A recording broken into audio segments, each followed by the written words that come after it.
Good day everyone. So for today's video, we will discuss all about the National Flag Law and the Republic Act 8491. I am your presenter for today, Ma'am Jasmine Dumaging, faculty from the College of Criminal Justice Education. So let's begin. Republic Act 8491 or the Flag Heraldic Code of the Philippines. This is an act prescribing the code of the national flag, anthem, motto, coat of arms, and other heraldic items and devices of the Philippines. So the Philippines as a nation is composed of diverse ethno-linguistic groups who are separated by islands. With this kind of context, it is encouraged to promote oneness among the people. Republic Act No. 8491, aka the National Flag and Heraldic Codes of the Philippines, was enacted in pursuance to said provision in our Constitution.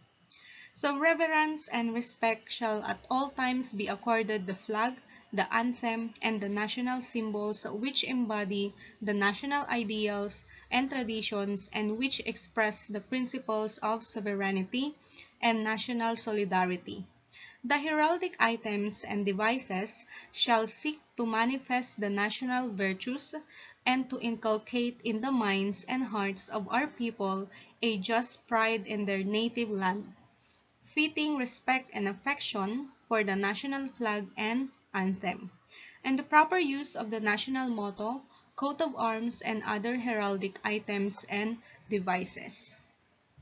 The national flag. The flag of the Philippines shall be blue, white, and red with an 8-rayed golden yellow sun and 3 5-pointed stars as consecrated and honored by the people. So just like what you have seen class in our presentation, our Philippine flag is viewed with 4 different colors. So in every color, it has its own meanings and representations. Reverence of the Philippine flag. So when we say reverence class, it is a deep respect for someone or something. So for the Philippine flag, the following must do in order to display a good portrayal of honoring our flag. First, the flag shall be permanently hoisted day and night throughout the year. So when we say hoisted, it shall mean the part of the flag nearest the staff or the canvas to which the halyard is attached. So all throughout the year, we can see our flag raised in the different building as to follow this conduct. The flag is raised in front of the following: at the Malacanang Palace, the Congress of the Philippines Building, Supreme Court Building, the Rizal Monument in Luneta, Manila, Aguinaldo Shrine in Kawit, Cavite, Baraswain Shrine in Malolos, Bulacan, the Tomb of Unknown Soldier, Libingan ng mga Bayani, Mausoleo de los Veteranos de la Revolucion, all international ports of entry, and all other places as may be designated by the Institute. Second, the flag shall also be displayed in private buildings and residences or raised in the open on flagstaffs in front of the said buildings. The flag shall also be displayed in front of the said buildings every April 9, which stands for Araw ng Kagitingan, May 1, Labor Day, May 28 for National Day, up to June 12 for the Independence Day, last Sunday of August, which is National Heroes Day, November 30 for Bonifacio Day, and December 30 for Rizal Day, and on such other days as may be declared by the President and or local chief executives. So the flag may also be displayed throughout the year in private buildings or offices, or raised in the open on flagstaffs in front of the private buildings, provided that they observe flag-raising ceremonies in accordance with the rules and regulations to be issued by the Office of the President. So for the third one, all government offices and educational institutions shall henceforth observe the flag-raising ceremony every Monday morning and the flag-lowering ceremony every Friday afternoon. The ceremony shall be simple and dignified and shall include the playing or singing of the Philippine national anthem. So that's why every Monday morning, we are conducting flag ceremonies in all institutions in the country. While we are conducting flag ceremony, simultaneously, we are singing also the Philippine national anthem, and followed by reciting the panunumpa sa watawat ng Pilipinas as our pledge in the flag. Such a pledge shall be recited while standing with the right hand palm open raised shoulder high. Individuals whose faith or religious beliefs prohibit them from making such pledge must nonetheless show full respect with the pledge is being rendered by standing at attention. So next will be prohibited acts on the Philippine flag. So when we say prohibited class, ito yung mga pinagbabawal at hindi talagang dapat gawin sa Philippine flag. So these are as follows. Number 1, to mutilate, deface, defile, trample on, or cast contempt. Number 2, to dip the flag to any person.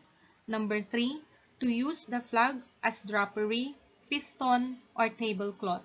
Number 4, as coverings of ceilings, walls, statues, or other objects. Number 5, as trademarks for industrial, commercial, or agricultural labels or design. So next, number 6, to display the flag under any painting or picture. Number 7, to wear the flag in whole or in part as a costume or uniform. Number 8, to add any word, figure, mark, picture, design, drawings, advertisement, or imprint of any nature on the flag. So we have a complete list class of prohibited acts towards the flag.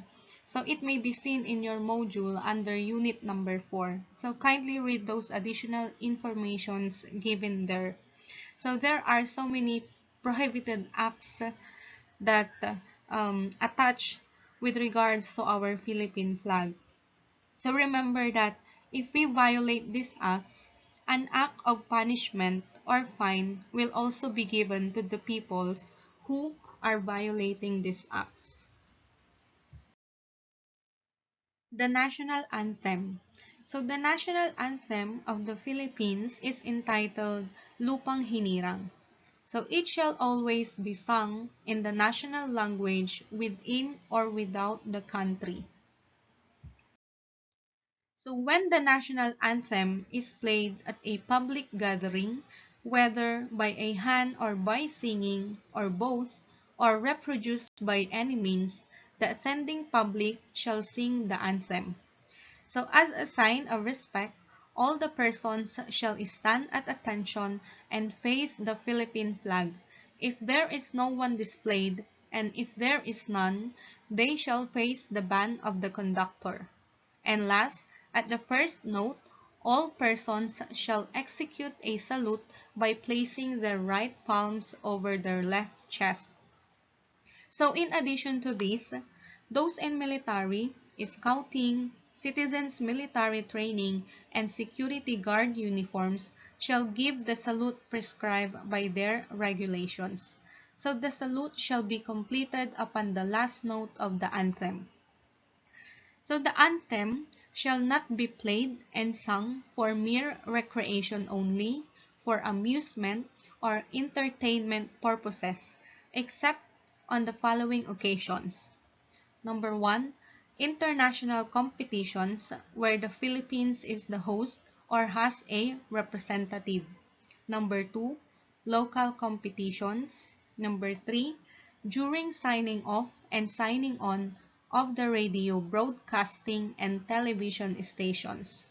Number 4, before the initial and last screening of films or before the opening of theater performances.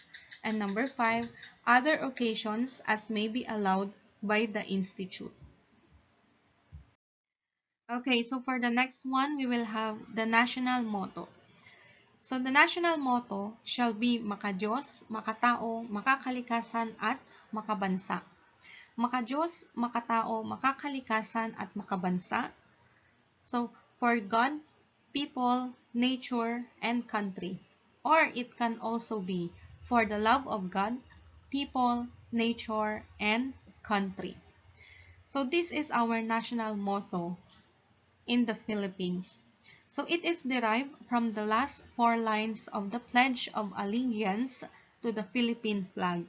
So it was adopted on February 12, 1998 with the passage of Republic Act No. 8491. So the flag and the heraldic code of the Philippines during the presidency of Fidel V. Ramos, its adoption came 12 years after the abolition of the country's previous motto, Isang Bansa, Isang Diwa, which was adopted during the presidency of Ferdinand Marcos in 1979. The motto has been interpreted as embodying a set of common core Filipino values, with each of the four being connected to one another. Next is for the National Coat of Arms. So the coat of arms of the Philippines, or in Filipino, Sagisag ng Pilipinas, is the national coat of arms of the Republic of the Philippines. The current version was designed by artist and heraldist Captain Gallo B. Ocampo and was adopted by an independent Third Republic upon achieving independence in 1946 and is still used as of today, with some minor changes. The present form was made official upon the adoption of the Flag and Heraldic Code. So as what you have seen in our presentation on the right lower side, it is the current image of national coat of arms in the Philippines. So the sun, stars, and colors symbolizes the same things. The sun symbolizes for unity, freedom, democracy, and sovereignty. The eight rays symbolize the first eight provinces, which stands for Manila, Cavite, Bulacan, Pampanga, Nueva Ecija, Tarlac, Laguna, and Batangas. These are the provinces that revolted against Spain. So the three stars represent Luzon, Visayas, and Mindanao. The blue partition represents peace, truth, and justice. And the red partition represents patriotism and bravery. So the lower field symbolize the Spanish occupation represented by the lion and the American occupation represented by the eagle. And also, the sun symbolizes the independence. So next one is the Philippine flag meaning. The flag of the Philippines shall be blue, white, and red with an 8-rayed golden yellow sun and 3 5-pointed stars as consecrated and honored by the people. The Philippine national flag has a rectangular design that consists of a white equilateral triangle symbolizing liberty, equality, and fraternity, a horizontal blue stripe for peace, truth, and justice, and a horizontal red stripe for patriotism and valor. In the center of the white triangle is an 8-rayed golden sun symbolizing unity, freedom, people's democracy, and sovereignty. Each ray represents a province with significant involvement in 1896 Philippine Revolution against Spain. So these provinces are Manila, Bulacan, Cavite, Pampanga, Morong, or modern-day province which is called Rizal, Laguna, Batangas, and Nueva Ecija. Some sources specify other provinces as alternatives to some of these. However, according to the Declaration of Independence and a research by Ateneo de Manila University, Professor Ambet Ocampo, the rays of the sun symbolize the first 8 provinces of the Philippines, which was declared under martial law during the Philippine Revolution. So these provinces are Batangas, Bulacan, Cavite, Manila, Laguna, Nueva Ecija, Pampanga, and Tarlac. Three five-pointed stars, one at each of the triangle's points, stands for the three major island groups, which is Luzon, Visayas, and Mindanao. Okay, so for the last part of our discussion, the Philippine flag stood as witness to the glorious events of our history. It encountered the most significant events in the Filipinos' struggle for freedom. So thank you for listening and watching all throughout our discussion. Have a great day ahead. Goodbye and God bless. Wishing you a great semester this year.